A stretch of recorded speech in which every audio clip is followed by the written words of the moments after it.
Good afternoon, and how do you feel after it's not completely over, but it's gone very, very well? It's going well so far. You know, we still got some big ones still out there that have to make a decision and go public, and you know that. So they say it and they sign that paper, you're always nervous. But today's been a great day. I think we've really added to the future of our class, our organization, what we need to do in a lot of areas. Hopefully we can finish it off the right way. But it's been a great day. Coach, I know you and your staff have to, talk to players, make sure everything is in order. But the fans like us, we're watching the recruiting boards and A&M's 1, 2. I know that can influence you because you have to get the players you want. But what does that mean to be ranked, in the rarefied air of college football? Well, I think it makes you relevant, and I think you have the potential to win the national championships. And that stays other great players, and the branding it does for your university, what it does, because football is a very important part of it. It's probably the largest thing all universities are seeing through. That's fortunately or unfortunately, however you look at it, that's what we see at our universities from. We want to set a great example, be out front, and build this university, and not only in the football part, but how many things you have to present here with education, life after ball, the Aggie Network, all those things. But being up there means you're relevant, you have a chance, and not only that, not only in your state, but nationally, because you can't be in that part of the recruiting rankings without national attention and kids believing you can win a national championship and it's somewhere the destination school they want to come to.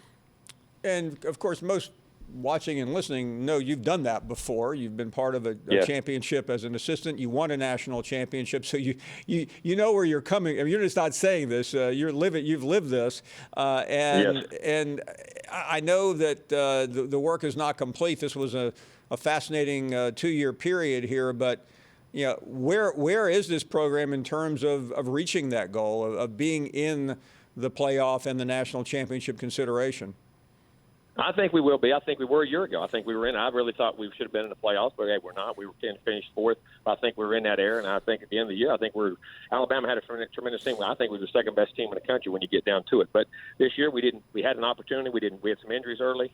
Then we had an opportunity. We really came back and had the big wins at Alabama, Auburn, South Carolina, all in the middle. We didn't finish at the end of the season like we need to. We got to learn that. That's a learned behavior. You have to learn how to win when you're supposed to win in some big situations on the road, and we have to learn that and grow up. But I do think from a talent standpoint, we're there. I think from an organizational standpoint, we're there. Now we just got to finish it off. And, being in there before and at multiple places I've been, I think we're right there. Now we just got to go do it.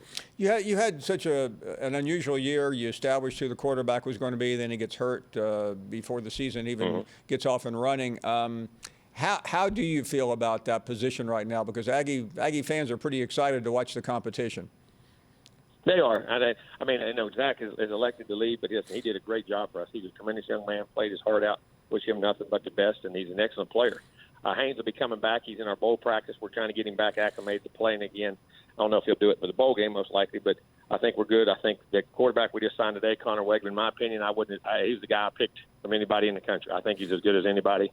Can throw it, can run it, but more importantly, has an unbelievable competitive edge, intelligent, affects the guys on his team in a great way, and a tremendous athlete, tremendous arm. I think he's special. And, you have to look out there to see what else you had to add to get the third guy in your program, and I think we'll do that here shortly, and I think that position will be very well solidified. Coach, I know all you can do is go out there and try to get the best players you can, but today you may not be even following it, but the national narrative is about the other things. One of the top players in the country was committed to your former school.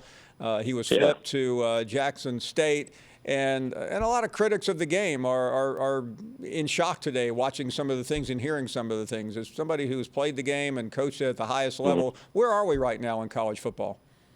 Well, I mean, I think it's going to be a fact. Now, you can't promise things. You can't say, I'm going to get you an NIL deal, and that's illegal. I mean, all you can do is present what other players in your university have done in the past. That is all you're allowed to do. But, I mean, it's like there was a lot of NIL deals going on before all this was going on. They just weren't legal. No one told nobody. I mean, all that stuff in college. Now, we definitely are part of it, but at the same time, that's where you're at in today's time. At least it makes it out there, and it is legal, and the guys can get compensated. But I think it's enticing in recruiting. I think it's very dangerous in that way. But, I mean, you got to enforce the rules when they're broken. You got to handle that part of it. But I think it's here to stay. Now, how they modify it, if they do in the future, whatever they do, but it's part of what we do, just like the transfer portal is. Do you like the early signing period, Coach?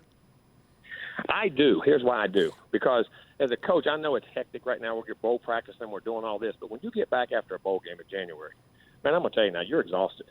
And to have to say that you haven't signed anybody going into January is a tough thing. And I think from this, they don't understand the wear and tear it takes on assistant coaches and support staff. If you can get that out of the way here and get the majority of your class signed now, I think it makes it a lot more convenient to recruit a few guys that are left, get started on your next class, and at least give these assistants a little bit of, not downtime, but it's not quite as hectic and crazy as it is. I like the early signing period. Coach, before you go, and this certainly isn't a relevant subject today, but you were the topic, as you admitted, of rampant speculation throughout the offseason. You finally put it to bed, and even after you put it to bed, some people still wouldn't let it go, and reports are that LSU wouldn't let it go. Can you address the ongoing soap opera that was LSU trying to hire you in the during the regular season? Well, I mean, everybody made the connection because of Scott. And I say this, LSU is a tremendous university, a tremendous place. I had a great career there. My kids were born there, all that.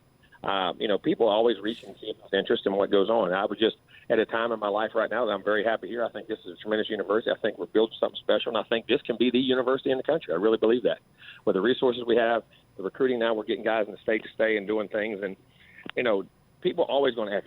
Hopefully, if you're doing a good job, people always ask. That's a tremendous university, and people inquire, but it's just a time in my life that I wanted to stay here and stay put and put some roots in the ground, and very happy here in Texas A&M. And I think that's the bottom line of all of it.